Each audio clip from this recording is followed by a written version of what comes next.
सो कल हमने पढ़ा था हिस्ट्रिकल बैकग्राउंड ऑफ आईपीसी और आज हम पढ़ने जा रहे हैं क्राइम की डेफिनेशन, एसेंशियल एंड स्टेजेस। तो शुरू करते हैं। As per section 40 of IPC, any act or omission made punishable by IPC is an offence. IPC का सेक्शन 40 कहता है कि कोई भी एक्ट या कोई भी ओमिशन जो पनिशेबल है आईपीसी के द्वारा वो एक ऑफेंस है, क्राइम है। Similarly section 2N of CrPC says act or omission made punishable by IPC, same वही बात, एक्ट और ओमिशन जो पनिशेबल है आईपीसी में और any other law for time being enforce is an offence. Blackstone ने कहा crime एक public wrong है, वहीं स्टीफन्स ने कहा कि क्राइम एक मॉरल रॉन्ग है।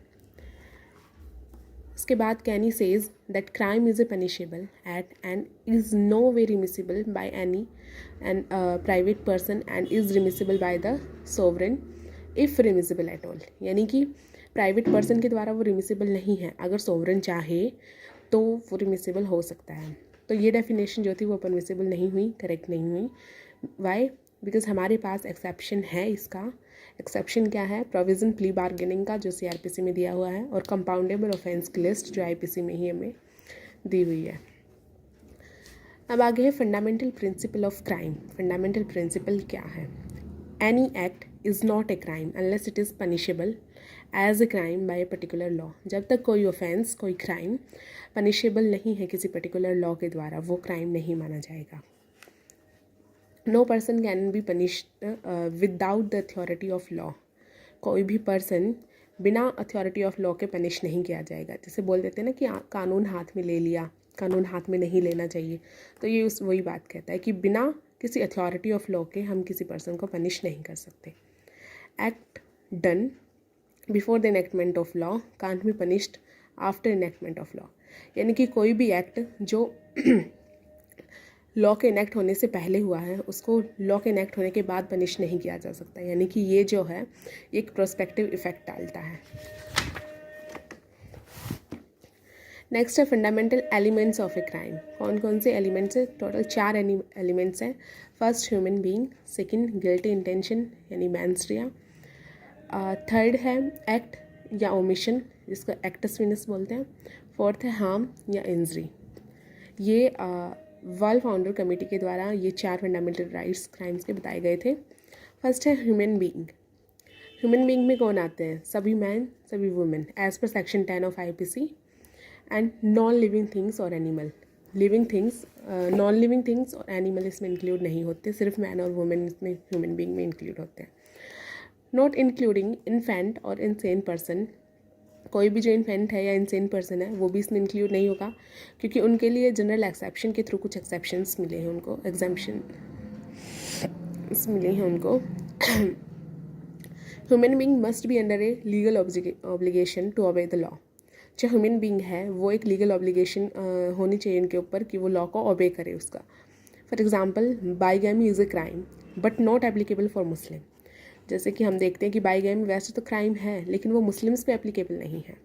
So they Muslims are free from legal obligation to obey the law of bigamy. तो यहाँ पे जो बाइगैमी का कंसेप्ट है वो मुस्लिम्स पे लागू नहीं होगा, क्योंकि वो ओबे करने के लिए बाउंड नहीं है उस चीज़ के लिए। Certain person are exempted from criminal liability such as presidents of India, foreign sovereign visiting India like Queen and the ambassador visiting India। ये जो हैं ये exempted हैं criminal liabilities में। Section 11 of IPC define the word person and it says that word person include any company or association or body of person whether incorporate or not। Section 11 IPC का कहता है कि कोई भी जो ये वर्ड पर्सन है ये इंक्लूड करता है किसी भी कंपनी को, एसोसिएशन को और बॉडी ऑफ पर्सन को, चाहे वो कॉरपोरेट हो या नहीं हो।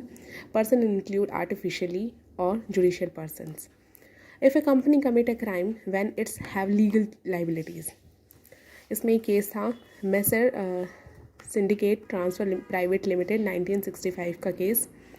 Bombay High Court clarified that a company can't be held guilty to those crimes whose can be committed only by human beings, such as a rape, bigamy, murder, etc. Similarly, a company can't be held guilty for those crimes who are punishable by death or imprisonment, but a company can be held guilty of those crimes which are punishable exclusively or alternatively with the fine. इसमें कहा है कि company को किसी भी ऐसे crime में commit नहीं किया जाएगा जो किसी स्पेसिफिक ह्यूमन बीइंग के ऊपर होता है, जैसे रेप, बाइगैमी, मर्डर. अब इसमें पूरी की पूरी कंपनी को तो नहीं पनिश किया जा सकता ना. और नेक्स्ट है जैसे जो बाय डेथ या इम्प्रिजमेंट जिसमें हो उसमें भी कंपनी को नहीं किया जाएगा, तो वहाँ पे कंपनी सिर्फ वहीं हेल्ड होगी जहाँ पे फाइन होगा. नेक्स्ट है मेंस रिया यानी कि गिल्टी इंटेंशन. गिल्टी इंटेंशन होना क्राइम के लिए बहुत ज़रूरी है. ये एक फंडामेंटल एलिमेंट्स है इसका. Derived from maxim actus non facit reum nisi mens sit rea. इसका मतलब द गिल्टी इंटेंशन और guilty act together constitute a crime. जब गिल्टी इंटेंशन और गिल्टी इंटेंशन, गिल्टी माइंड और गिल्टी एक्ट दोनों साथ होंगे तभी वो क्राइम माना जाएगा. There can be no crime of any nature without mens rea और एन एविल माइंड. बिना किसी मेंस रिया के, बिना किसी गिल्टी इंटेंशन के या एविल माइंड के कोई भी क्राइम नहीं माना जाएगा. In case of strict liability no matter mens rea is और नॉट. हाँ, स्ट्रिक्ट लाइबिलिटी एक एक्सेप्शन है कि वहाँ पे ज़रूरी नहीं है कि मेंस रिया हो. अब इसकी डॉक्ट्रिन मेंस रिया की देखते हैं. Acts non facit reum nisi mens सिट्रिया एक मैगज़ीन है, हमने ऊपर भी बात की थी. दिस मैगज़ीन इज़ वैलिड और अप्लाई इन इंडिया. तो एक मैगज़ीन को ही समझने की कोशिश करते हैं. No person can be punished in a proceeding of criminal nature unless it can be shown that he had a guilty mind. किसी भी पर्सन को किसी भी क्रिमिनल प्रोसीडिंग में तब तक पनिश नहीं किया जा सकता जब तक कि उसकी गिल्टी इंटेंशन या गिल्टी माइंड प्रूव ना हो जाए. This maxim brought from moral theology से ली गई है एडवर्ड कॉक के द्वारा और अप्लाइड और इस्टेब्लिश. ये कॉमन लॉ क्राइम में अप्लाइड होती है, इस्टेब्लिश हुई. Application of doctrine of mains Riya in England. Applicability of this doctrine.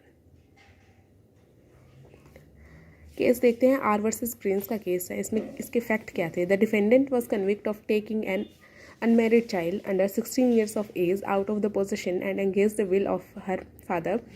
Under section 55 of the Offence Against the Person Act 1861, it was an offence. In this case, the girl herself told Prince that she was 18 years of old, and she also physically appeared to be of 18 years of age. तो यहाँ पे Prince की तो कोई गलती नहीं हुई क्योंकि उसको तो बताया गया था कि वो 18 years की यानी कि वो मेजर हो चुकी है. The jury also upon evidence that the girl went with Prince willingly and Prince bona fidely believed that she was of 18 years of age and such a belief was reasonable. It has argued on behalf of Prince the common law doctrine of mens rea should also be applicable under section 55 and he should not be convicted because he had no intention to commit the offence. सिर्फ जे bread एक ऐसे bench में जज थे जिन्होंने इस argument को accept किया एंड हेल्ड किया that prince was not guilty as he had no intention to commit the offence.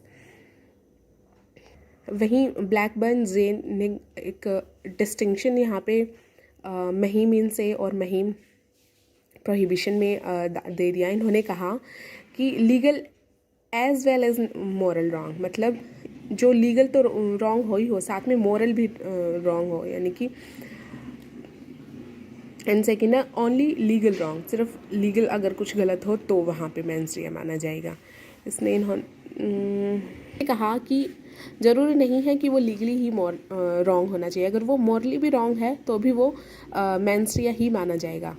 तो यहाँ पे इसने ही said that for offence which are मिहिम इनसे यानी कि legal as well as moral wrong mens rea should be presume, वो प्रिज्यूम कर लिया जाएगा and need not be specifically proved by the prosecution. And since Prince has committed an immoral act in taking away an unmarried girl, किसी unmarried girl को ऐसे भगा के ले जाना अपने आप में ही एक इमोरल एक्ट है. उन्होंने कहा कि भाई ये बेशक लीगली आप इसको मेंस रिया में कवर ना करें, लेकिन अगर लीगल के साथ साथ अगर कोई मॉरल रॉन्ग भी किसी ने किया है तो उसको मेंस रिया प्रिज्यूम कर लिया जाएगा, अज्यूम कर लिया जाएगा। So his mens rea under section 55 would be presumed and he is guilty। बाकी जजों ने भी यही कहा, लेजिस्लेशन ने इस एक्ट को अंडर सेक्शन 55 की सेक्शन 55 में कहीं मेंशन नहीं है कि मेंस रिया होना ज़रूरी है। So without mens rea accused was guilty under this case. बिना मेंस रिया के भी इस केस में जो प्रिंस था, जो अक्यूज था, उसको पनिश किया गया था, गिल्टी माना गया था। इस केस का क्या डिसीजन हुआ था, क्या इस पे एनालिसिस हुए थे? The court found that the statute does not specifically state that mains Riya is required. The defendant is guilty because he know his act was wrong। Mains रिया नहीं था, लेकिन फिर भी क्योंकि उसको पता था कि ये गलत है जो वो कर रहा है, वो लड़की को भगा के ले जा रहा है, तो उस बेसिस पे ही उसको गिल्टी माना गया था और उसको पनिश किया गया था। This case has been criticised by many authors including Russell as unsatisfactory and in conflict with established principle of criminal law. अब एक ये आर वर्सेस टॉल्सन का केस था। इसमें मिसेस टॉल्सन ने सेकंड मैरिज कर ली थी बिकॉज ऑफ उसको लगा bona fide believe on reasonable ground in the death of the husband. उसको लगा कि उसके हस्बैंड की डेथ हो गई है, 7 साल तक उसका हस्बैंड नहीं मिला, उसने दूसरी शादी कर ली, तो यहाँ पे बाइगैमी उस पर चार्ज नहीं हुआ था और मिसेस टॉल्सन वो एक्विटेड हो गई थी। अच्छा, अब हमने ये तो देख लिया कि गिल्ट इंटेंशन होनी चाहिए या फिर मॉरल रॉन्ग भी अगर होगा तो वहाँ भी हम प्रिज्यूम कर लेंगे। हमने इसका भी एक केस पढ़ लिया। लेकिन have it to be clear that actus me invito of factus non est meus factus, यानी कि act done by me against my will is not my own act. ये कैसे पता चलेगा कि भाई ये मेरी अगेंस्ट मेरी विल के, मतलब मेरी मर्ज़ी के खिलाफ था या फिर मैंने खुद से ये एक्ट किया था? इसके 2 एसेंशियल एलिमेंट है। गिल्ट इंटेंशन प्रूव कैसी होगी? Act done voluntary and second है नॉलेज ऑफ फैक्ट, कि क्या उसको नॉलेज थी जिसने ये एक्ट किया है। अगर थी तो हाँ भाई वो तो मेंस रिया था। फिर नंबर 3 है actus reus guilty mind act. Actus reus is a physical aspect of a crime, done something, omitting to do something, या और उसका resulting in injury to the plaintiff और victim. Guilty mind plus guilty act एक crime बनाता है। Mains rea और acts Reis दोनों मिलके एक क्राइम एग्जीक्यूट होता है।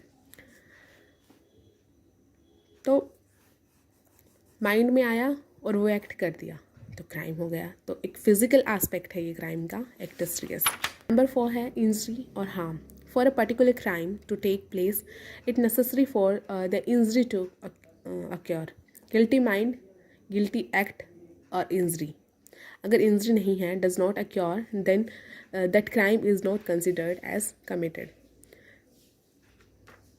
इंजरी जो है वो रेपुटेशन की भी हो सकती है, फिजिकली भी हो सकती है, मेंटली भी हो सकती है, प्रॉपर्टी और any other type injury in defined under section 44 of IPC। Section 44 में इंजरी की बात की गई है। एक बार देख लेते हैं क्या कहता है सेक्शन 44।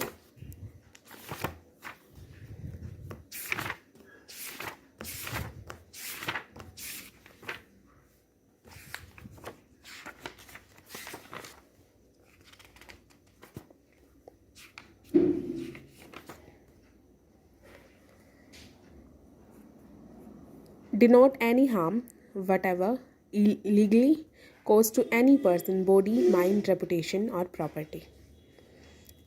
अभी वापस चलते हैं अपने वहीं जहाँ हम थे। जी, ये हमारा, और यहाँ हमारे ख़त्म होते हैं elements, fundamental elements of a crime. अब एक बात और बताती हूँ। स्ट्रिक्ट लाइबिलिटी के केस में एक्टस रियस जो अकेला है वो ही सफिशिएंट है गिल्टी हेल्ड करने के लिए and to obtain a conviction for a competent court of law. आगे नेक्स्ट लेक्चर में हम बात करेंगे 4 stages of crime under IPC 1860, जो कि है intention to commit crime, preparation, attempt और कमीशन।